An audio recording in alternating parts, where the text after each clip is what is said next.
Se tiver torto, vai torto. Que tá dando trabalho. E aí, galerinha? Desde já peço desculpa pra vocês porque a garganta já tá esculhambada. São mais de quase 9h30 e eu passei o dia inteiro falando. Mas achei importante gravar esse vídeo para poder colocar numa aula.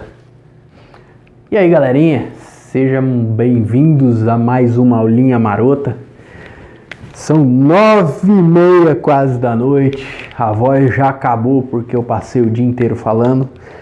Mas queria gravar hoje para vocês um videozinho sobre ansiedade. Nem estava programado para o curso, mas é um assunto que tá bem em alta, né? E aí a gente começa falando o que é ansiedade. Eu gosto de definir a ansiedade como uma pré-ocupação, daí vem a palavra preocupação, uma preocupação com algo que eu nem sei se vai acontecer.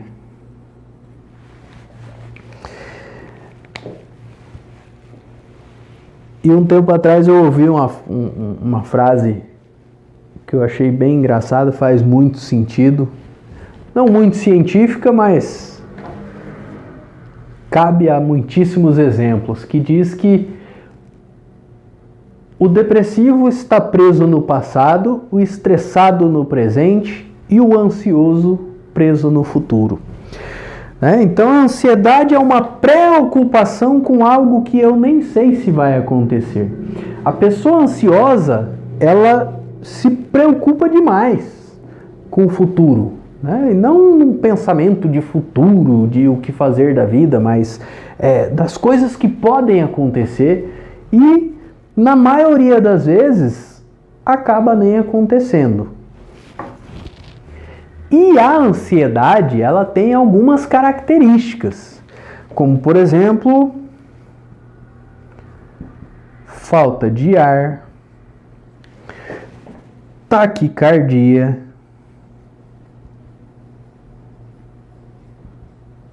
que é aceleração do batimento cardíaco, sudorese.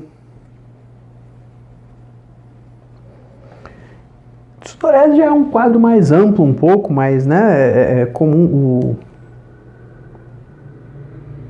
o suor nas mãos ou suor em alguma área específica do corpo. Algumas pessoas relatam, tremedeira, o que pode ser confundido muitas vezes com agitação, psicomotora, que é uma agitação, às vezes do corpo, a pessoa fica meio agitada, não consegue parar, ficar quieta, a cabeça fica a milhão, que é uma grande característica do ansioso, A cabeça não para, a nossa cabeça, por natureza, já é um furacão lá dentro, rodando alucinadamente. Imagina do ansioso, é ainda mais acelerado, Então, a agitação psicomotora é muito presente, Ou o corpo, ou a cabeça, ou os dois. E aí, muita gente acha que ansiedade é uma coisa ruim, mas ela não é ruim. A ansiedade é um processo, um mecanismo, que o ser humano tem e que nós enfrentamos sempre que nós nos deparamos com uma nova situação, uma situação que a gente não tenha vivenciado. Então é natural a gente ter ansiedade em situações novas, situações que a gente não tenha vivido. A ansiedade, ela funciona como um alerta para a nossa vida, na nossa vida, né? E sintomas como, por exemplo, falta de ar, taquicardia, um suor em alguma determinada área, esses aqui, eles são muito comuns em várias situações que a gente nem percebe. Por exemplo, né, aqui na entrada tem uma escadinha.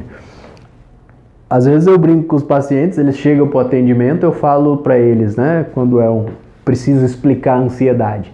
Eu falo, cara, você já passou por esse processo aqui e nem percebeu hoje. E eu sei a hora que você passou, né? Geralmente me referindo à hora que a pessoa entrou, subiu as escadas, o que acontece? Ocorre uma falta de ar e uma pequena aceleração do batimento cardíaco. Por quê? Porque o nosso corpo, ele precisa dos músculos, né, para fazer algumas coisas. E os músculos, eles consomem oxigênio para funcionar, né? Então, quanto mais atividade eu faço, mais oxigênio eu consumo.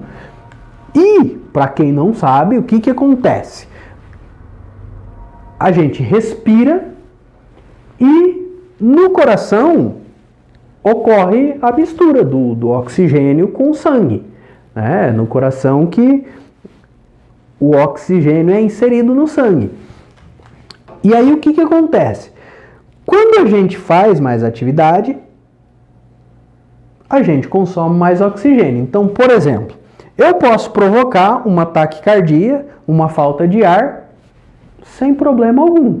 Se eu fizer isso aqui, ai meu Deus.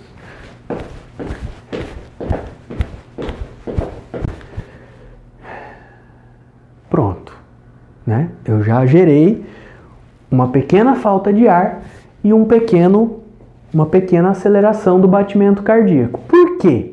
Porque eu gastei agora, mesmo que por pouco tempo, uma energia excedente. Né? Eu tive um consumo de oxigênio excedente, por mais que eu não tenha feito muita atividade, né? E por isso os atletas cansam, porque eles fazem atividades que demandam mais oxigênio. E esse é um processo normal do nosso corpo. Mas o que acontece? O ansioso, né, muitas vezes, ele não entende, ele não conhece, ele não sabe, nem todos estudaram fisiologia, e aí a pessoa ela não entende como o próprio corpo funciona. E aí uma grande característica do ansioso é transformar problemas de um certo tamanho em problemas maiores. Né? Antevendo, querendo antecipar o que pode acontecer, ele amplia e acaba transformando os problemas em algo muito maior do que aquilo que realmente é. E aí vem um dos grandes problemas, porque, cara, é muito complicado você lidar com um problema desse tamanho, dimensionando ele desta forma. Assim como é difícil você lidar com um problema desse tamanho, querendo olhar para ele como se fosse nada. Então, uma das condições de saúde mental é que a gente aprenda, que a gente exercite, dimensionar os problemas no tamanho que eles realmente têm. Porque imagina só, né? Pegar uma bicicletinha e querer soltar o parafuso dela com uma chave de trator, né? Ou pegar um trator e querer desparafusar, né, um parafuso grande com uma chavinha de uma bicicletinha. Não vai dar. Né? Você vai trabalhar. A gente precisa aprender a trabalhar com as ferramentas corretas. Se eu usar as ferramentas erradas, eu vou ter um problema de desempenho. Né? E no campo afetivo, no campo emocional, acontece muito esse problema. As pessoas, elas querem resolver as coisas às vezes, mas não usam as ferramentas corretas. não fazem da forma correta e às vezes acaba na ânsia de resolver, criando mais problemas ainda. Então a palavra de lei para o ansioso é desacelerar. Vou até escrever esse negócio aqui.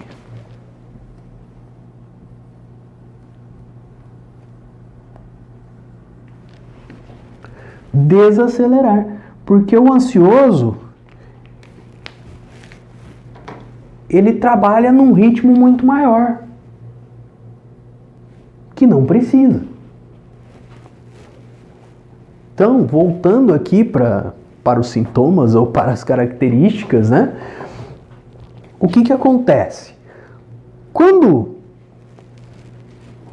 o ansioso começa a acelerar os seus pensamentos, né? Quando ele começa a trabalhar numa velocidade, numa frequência muito maior, né? E aí às vezes ele tem que lidar com um problema e ele acaba amplificando esse problema e aí tudo vai crescendo, tudo vai aumentando, tudo vai ficando desesperador, tudo vai parecendo sem solução. Por quê? Porque a coisa começa a trabalhar fora do correto.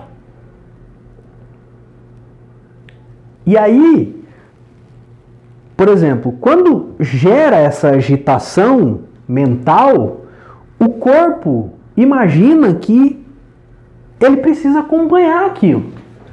E aí é onde começa a gerar as disfunções. Então a pessoa, sem perceber, né, o ansioso, a respiração do ansioso, principalmente próximo a uma crise ou em uma crise, ela fica curta, né? E a pessoa começa a respirar sem nem perceber. E aí a bagunça começa. Porque, se vocês quiserem, podem fazer o seguinte exercício. Respira fundo 3 vezes, puxando bastante ar o máximo possível, né? E soltando.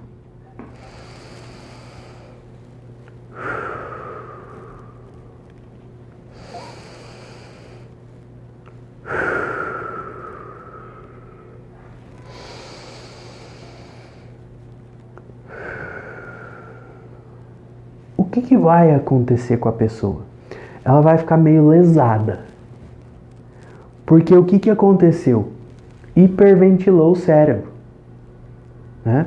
Puxa muito oxigênio, entra bastante oxigênio, o coração manda bastante oxigênio, sobe bastante oxigênio para o cérebro, porque o sangue circula, né, por todo o corpo, então passa muito oxigênio, e aí a gente fica com essa sensação meio, né, quase uma tonturinha. Por quê? Porque hiperventilou, né? Mandou muito oxigênio para o cérebro. Então, tudo, né? A nossa respiração, ela está diretamente ligada a uma crise ansiosa. E aí o melhor remédio para a pessoa que está tendo uma crise ansiosa é regular a respiração. Por quê? Nem mandar muito e nem não mandar. Então ela regula a respiração. Existem algumas técnicas que a gente usa para isso. Acho que eu vou colocar, mas num outro programa, as técnicas para respirar direito. O ansioso respira e aí ele vai perdendo, porque aí o corpo já não funciona direito, a oxigenação do corpo já não funciona direito. E quanto mais ele fica preso naquilo, pior vai ficando, Se uma respirada fundo, quem respirou sentiu a leseirinha aí, Se 3 respiradinhas fundo foi capaz de fazer isso comigo, imagina ficar respirando errado por um longo período, por às vezes 20 minutos. Isso tem efeitos no nosso corpo, Só que uma coisa que poderia ser normal vai se transformando num pesadelo, porque a pessoa, como ela não sabe lidar com aquilo, ela vai ficando cada vez mais assustada, ao ponto de desencadear uma crise ansiosa, Nem toda crise ansiosa é pânico. Eu brinco que o pânico é a cerejinha do bolo da ansiedade, né? É o nível extremo. E que tem as suas características. Mas como aqui o papel não e o psicólogo nem pode, né? Diagnosticar, então a gente vai se ater às características só. Mas o pânico, ele pode ser combatido só entendendo o funcionamento correto da coisa, né? Então, quando a gente começa a sentir uma falta de ar, uma certa taquicardia, a gente tem que se acalmar, a gente tem que relaxar, né? Focar, olhar para o nosso funcionamento, ver que a gente está com o pensamento acelerado, se preocupando de forma excessiva com algumas coisas, e a gente precisa se acalmar, né? Focar em arrumar soluções para os problemas, mas não dentro de um desespero, né? Porque é esse desespero que se cria, que a pessoa vai entrando quando ela tem a crise, isso não resolve nada. Então a gente precisa entender que estes são processos normais, né? Que a pessoa ela exagera, ela exacerba, por quê? Porque ela não entende como é o funcionamento correto, né? Quando eu estava pulando aqui, eu gerei uma pequena sudorese, apesar do ar-condicionado, né? Deu uma suadinha. Por quê? O que é o suor? O suor é um sistema de resfriamento, né? Quando eu pulei aqui, o meu corpo não sabia se isso ia se prolongar, o quanto ia, até onde ia, e aí o corpo elimina, né, gotículas de água, para quê? Para que em contato com o ar, essas gotículas resfriem o nosso corpo. Essas gotículas em contato com o ar resfriem o nosso corpo. Então existe uma função para isso. O suor tem uma função. Mas quando a pessoa não entende, vira aquela bagunça lascada, né? A mão começa a suar e a pessoa começa a ficar assustada com aquilo. Muito por conta de um sisteminha que a hora que vocês entenderem vai achar até engraçado. Porque assim, quando a gente tem na cabeça que, cara, quando eu faço uma atividade, quando eu faço um esforço, tá, beleza, normal. Mas e quando isso acontece parado? Aí é que são elas, né? Fica assustador, porque a gente entende que quando faz um esforço, é natural que essas reações aconteçam. Mas muitas vezes a gente não percebe alguns esforços, né? Como por exemplo subir a escada da entrada. A pessoa não percebe que ela fez algo e muitas vezes se ela está agitada, preocupada, soma com essa falta de ar normal, com essa taquicardiazinha, essa aceleração normal, vira bagunça. Porque ela começa a misturar as coisas. Mas a gente esquece que é possível produzir esses efeitos parado. Só através do funcionamento da nossa mente. Por quê? Vejam bem, eu imagino que, né, todo mundo que esteja assistindo esse vídeo já tenha tido pesadelo. E quando a gente acorda de um pesadelo, como é que a gente tá? Mas a gente estava correndo? No sonho talvez. Mas e na cama? A gente estava correndo? Às vezes a pessoa estava ali parada. Talvez ela vai estar um pouco mais agitada, mas, né, dentro daquilo que a gente entende como normal, nada suficiente para gerar essa falta de ar. Então tudo isso é produzido na nossa cabeça durante o sono, né? Quando a gente sonha, né? Nosso cérebro ele não tem muita nitidez do que é realidade e do que não é, né? Ainda mais quando está dormindo, que dá uma baixada no estado de consciência, né? E aí as coisas se misturam mais ainda. Então a gente acorda tão ofegante, sem ar, se a gente estava dormindo?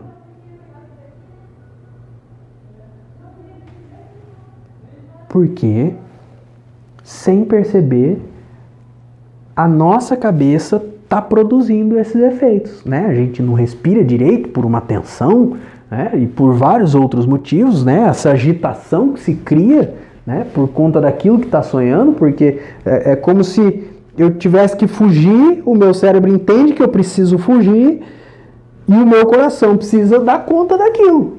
O meu coração não pensa, ele não sabe que é só um sonho, e aí a bagunça começa. Então, ansiedade é um processo normal, natural. Todas as pessoas têm ansiedade, mas nem todas produzem esse aumento. Por quê? Qual é a diferença da pessoa que amplifica essas características e a pessoa que fica tranquila? A diferença está no significado que elas dão para aquilo, né? Se ela está um pouco mais agitada, ela fala: não, peraí, deixa eu dar uma sentada, deixa eu dar uma respirada, deixa eu dar uma relaxada. O ansioso não.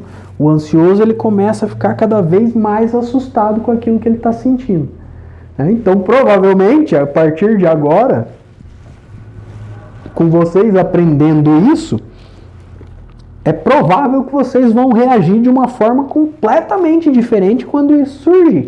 A menos que a coisa já esteja a um nível patológico, né? Uma ansiedade grave. Serve para as graves também, né? Pode ser reduzido, mas às vezes a pessoa construiu significados tão distorcidos, ou às vezes traumas, né, que elas passam, né, que deixam elas muito assustadas, que fica difícil elas conseguirem reagir da maneira correta. Aí, nesse caso, é necessário que as pessoas procurem, né, ou um psiquiatra, ou um psicólogo, né, para dar o devido tratamento. Recomendo os psicólogos, né, porque aí você vai trabalhar em busca daquilo que está te gerando, né, esse exagero. E aí você vai trabalhar, né, com o psicólogo, né, como que dá para ser feito ali, o que pode ser feito, né, através de várias técnicas para poder ressignificar, ou cada psicólogo trabalha de uma maneira, né, para que aquilo que esteja gerando tanto incômodo deixe de ser um problema tão grande. Então, galerinha, a partir de hoje, não precisa se apavorar com a ansiedade. A ansiedade não mata, né? As pessoas ficam assustadas, por exemplo, né, quando tem um ataque cardíaco, e aí fica desesperada achando que vai morrer, vai ter um ataque cardíaco, e isso não vai acontecer. Óbvio que, se você tiver esses sinais, aí você precisa procurar um cardiologista para ver se tem alguma irregularidade. Se não tiver, cara, se for só um processo ansioso, eu nunca ouvi falar alguém que morreu de ansiedade. Nunca ouvi falar desse negócio. Então, tem que fazer o acompanhamento, tem que procurar os cuidados médicos, né? Fazer as avaliações necessárias até para descartar, né? Para poder trabalhar essas questões de segurança. Mas, ansiedade é isso aí. Não é um bicho de 7 papão, não.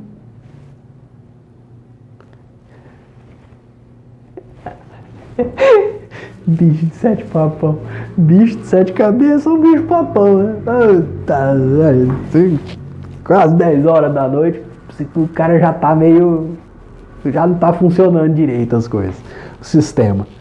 Então, gente, não precisa se apavorar com ansiedade.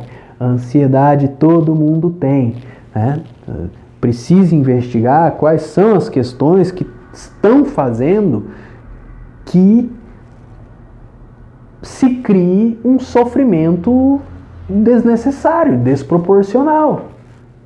No caso de traumas, tem que ser trabalhado, Mas se não for um trauma, chegar a uma crise ansiosa não se justifica. Ela tem várias explicações, mas não se justifica. Se a gente está tendo uma crise ansiosa, significa que eu estou dando o significado errado para as coisas. Eu estou distorcendo o funcionamento das coisas, porque nada justifica um sofrimento excedente. Até em casos de trauma, isso precisa ser trabalhado e corrigido. Não estou dizendo que é uma coisa simples, mas eu estou dizendo que a gente não precisa viver sofrendo. Essas coisas podem ser corrigidas. Eu preciso procurar ajuda e tomar alguns cuidados. Certo? Nem estava na programação, mas eu espero que esse conteúdo ajude vocês. Beijo.